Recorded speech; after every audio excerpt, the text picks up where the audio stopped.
ஒரு ஆலயத்தில் 84 விநாயகரை தரிசிக்க முடியுமா?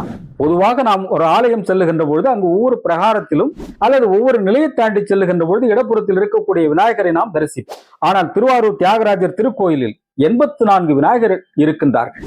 அவற்றில் 4 விநாயகர்கள் அதி சிறப்பாக போற்றப்படுகின்றார்கள். அம்மன் சன்னதி திருச்சுற்றில் இருக்கக்கூடிய நடுக்கம் தீர்த்த விநாயகர், நரம்பு தளர்ச்சி, டென்ஷன் போன்றவற்றை குறைப்பதற்கு இவரை வணங்க வேண்டும் என்று சொல்லுகின்றார்கள். இரண்டாவதாக, மேற்கு கோபுரத்தின் அருகில் இருக்கக்கூடிய சுந்தரருக்கு சிவன் கொடுத்த பொன்னை சோதித்து பார்த்த காரணத்தினால் மாற்றுரைத்த விநாயகர் என்று போற்றப்படுகின்றார்.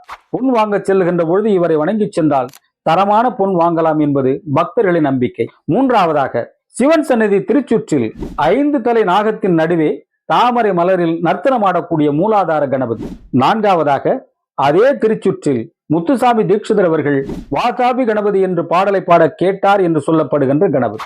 ஆக இந்த 4 கணபதி அதி சிறப்பாக போற்றப்பட்டாலும் திருவாரூர் தியாகராஜர் திருக்கோயிலில் 84 விநாயகர்களை தரிசிக்க முடியும் என்பது வேறு எங்கும் எந்த ஆலயத்திலும் இல்லாத ஒரு சிறப்பு இந்த ஆலயத்திற்கு.